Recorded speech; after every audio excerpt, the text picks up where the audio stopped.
Suntem pe malul Someșului, undeva pe drumul spre Maieru, pentru o încercare, de data asta într-adevăr o încercare.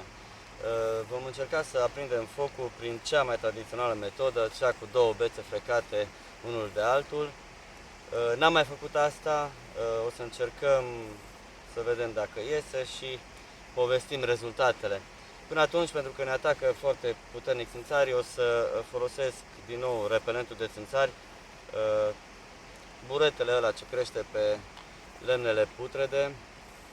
În engleză îi spune horseshoe fungus, iască, la noi îi spune iască. Dacă e foarte bine uscată, arde de la un capăt până la celălalt și scoate un fum care nu place țânțarilor. Metoda e testată și chiar funcționează. Rămâneți cu noi, o să pregătim bețele și povestim după aia. Odată rezolvată problema cu țânțarii, iasca fumegă de acum de sine, o plasezi cumva astfel încât vântul să aducă fumul înspre tine. Țânțarii fug de fumul ăsta, ceea ce e un lucru bun. Am observat că am rămas doar cu muștele, am cam scăpat de țânțari. Bun, astea sunt materialele pe care le voi folosi pentru aprinderea focului prin fricțiune, fără nicio înlesnire mecanică. Materialul este lumânărică, tulpină de lumânărică, o plantă pe care am prezentat-o și în filmele anterioare, cu mari beneficii terapeutice. Se ocupă, mi se pare, de probleme de respirație, dar nu numai, despre asta o să vorbim probabil într-un alt filmuleț. Oricum găsiți documentație destulă pe internet, în engleză îi spune mullein. Tulpina de lumânărică ajunge uneori să crească la 3 metri, de foarte multe ori ajunge la înălțimi dintre astea. O veți recunoaște destul de simplu. Practic este cel mai utilizat material pentru aprinderea focului prin fricțiune și asta pentru că are un miez moale care se fărâmițează și se încinge foarte ușor prin frecare. Miezul ăsta moale. O să încerc să curăț puțin bețele astea, să le fac plăcute palmelor. Dacă le-aș folosi așa cum sunt, aș face bătături în 2 secunde. Avem prin planul, Dani? Da. Ok. O să încep să le curăț și odată ce terminăm cu curățatul, revenim să vedeți produsul final. Bun. Am pregătit bețele. În principiu ce am avut de făcut? Să scap de de crenguțele de pe bățul principal. Asta va fi bățul pe care îl voi roti cu mâinile. L-am făcut destul de finuț să nu mă lovesc la mâini. Iar din același material, tot din lumânărică, o bucată mai groasă, am turtit, am cioplit, l-am adus la circa 1 cm lățime, pregătesc o găurică aici, asta va fi baza scânteiei și bățul ăsta îl voi roti într-un punct, până când voi aduna cenușă neagră care sperăm se va încinge până la aprindere. Dar ce am constatat curățind, vin eu mai aproape, este vreo gărgăriță care atacă tulpina de lumânărică și astea sunt puncte slabe, aici s-ar putea să mi se rupă. Trebuie să pun un pic de presiune pe băț în timp ce îl rotesc și aici sunt puncte slabe, s-ar putea să mi se rupă. Cu toate acestea aș rămâne cu un băț destul de lung, chiar dacă s-ar rupe, cu care pot continua experimentarea. Ei, pregătind baza, am descoperit o parte din mijlocul ei și puteți vedea ce anume ajută la aprinderea ușoară. Materialul ăsta, care e un material buretos, ăsta s-ar încinge, ăsta e cel care se încinge și care ajută la aprinderea, chiar dacă prin frecare probabil că voi ajunge la un 700 de grade Celsius maximum. La 700 de grade Celsius buretele astea s-ar putea să facă scânteie. Bun, mă așez și facem o primă probă. În principiu, în acest moment, nu intenționez să, ca și la bow drill, când am aprins focul cu fierăstrăul, ca și acolo, acum nu încerc să fac scânteie, ci doar să se potrivesc bețele unul cu altul. Despre scânteie vom vorbi imediat ce ajung într-un punct comun. Trebuie să-mi găsesc și o poziție comodă și sper să nu transpir excesiv. Cum spuneam, trebuie să depun cel puțin 2 kg de forță. Am văzut un filmuleț pe YouTube, am să postez un link de desubt cu filmulețul despre care vă ziceam. Cineva chiar a fost curios și a testat cu ce anume greutate trebuie să apeși ca să aprinzi focul așa. Și era pe undeva pe lângă 2 kg.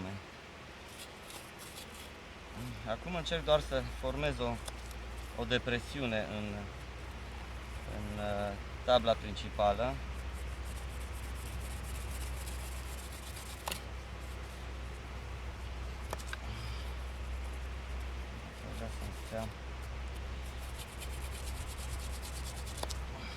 Trebuie să mai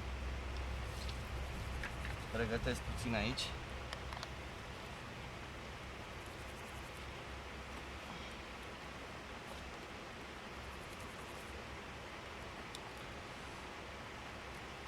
Un lucru mă deranjează că, fiind foarte cald, transpir excesiv și de regulă materialele astea trebuie sferite de umezeală cu toată forța. Umezeala sigur nu le face bine. Și am palmele transpirate și lucrez cu palmele transpirate exact pe materialul care va trebui să se încingă. Sper să nu afecteze.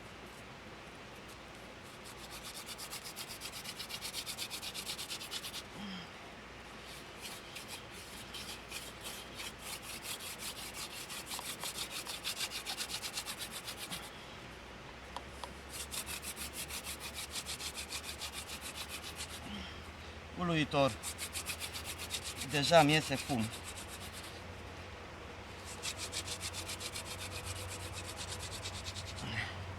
Deci în momentul ăsta am pregătit materialele. Deja s-au înnegrit și n-am învârtit decât de 3 ori. Am pregătit cum ar veni bețele să se potrivească unul cu celălalt. Acum va trebui să execut o depresiune aici, în care depresiune să mi se adune praful ăsta negrit. Nu trebuie să vă spun că deși am învârtit de doar 3 ori, curge apa pe mine de transpirație. Ok, fac depresiunea și revenim probabil cu prim planuri din momentul acțiunii. Să rămâneți cu noi. Ok, filmăm, da? Rolling. La mulți ani, Tășulața Social. Am fost pe la voi la Poezia e la Bistrița. M-am simțit foarte fain la voi, super fain. Salutare la toți băieții și încă o dată la mulți ani. La Poezia e la Bistrița am mers împreună cu Florin Partene. Salut, Florin! Bun, am pregătit materialele. Chiar am povestit despre tricou pentru că vreau să-l dau jos, nu mai pot de cald. La bățul ăsta nu prea am ce să-i fac. I-am cioplit aici doar scoarța, să nu mă încurce atunci când îl rotesc.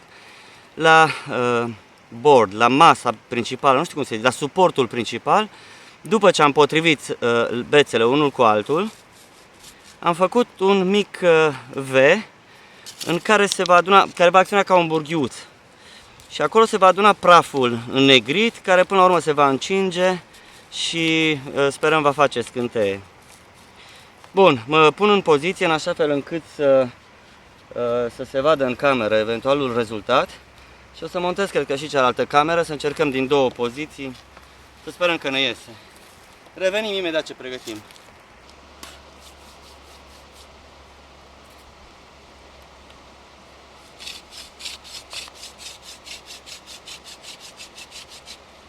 Se formează în V-ul pe care l-am făcut, mi se formează praf. Încă nu are o culoare bună pentru aprindere, încă e maroniu. Le-aș vrea negru. Dar e uluitor cât de repede iese fum.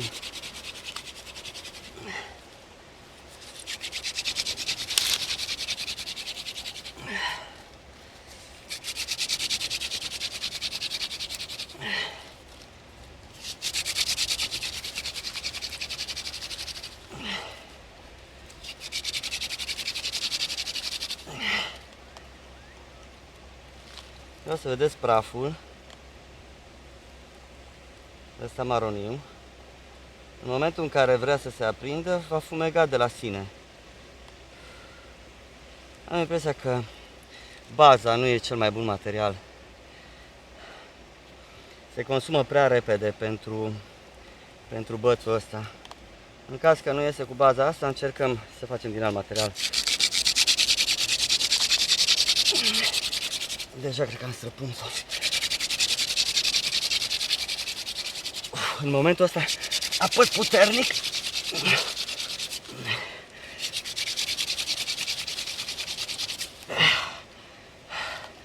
Am ajuns pe partea cealaltă. Mi se pare că se autosusține ceva acolo. Hai să încerc să văd.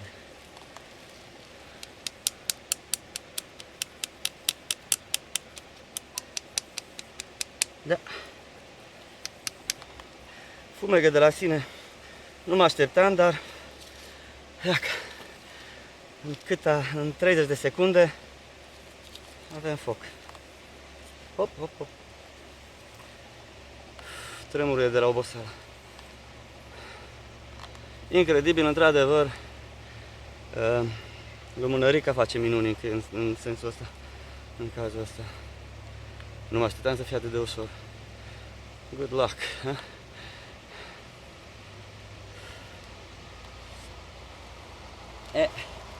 Nu o să aprind acum foc, am mai aprins foc din jar, dintre asta. O mică discuție, Dani, du-te din, Floyd-ul, du-te din partea aia.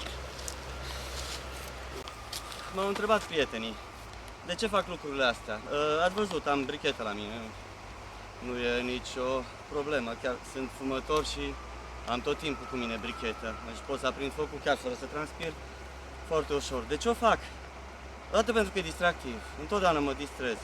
Doi, pentru satisfacția pe care o ai când vezi, uite, așa cum fumegă, cum îți fumegă după munca mâinilor tale, îți reușește când nu credeai că vei reuși sau când, deși nu aveai niciun habar, cu cunoștințele pe care le-ai acumulat, reușești să faci astfel de lucruri. De ce o mai fac? Pentru că mă scoate din casă, pentru că vă arăt vouă și vouă vă place, pentru că îmi comentați acolo de desubt ce am făcut bine, ce am făcut rău, de-aia vă apreciem suportul, este din engleză, de-aia vă apreciem aprecierile și sigur vă mulțumim că sunteți cu noi în excursia asta prin jurul St. Georgeului, când vorbim despre lucruri simple și frumoase care se întâmplă pe la noi. Până la următoarea, bye bye!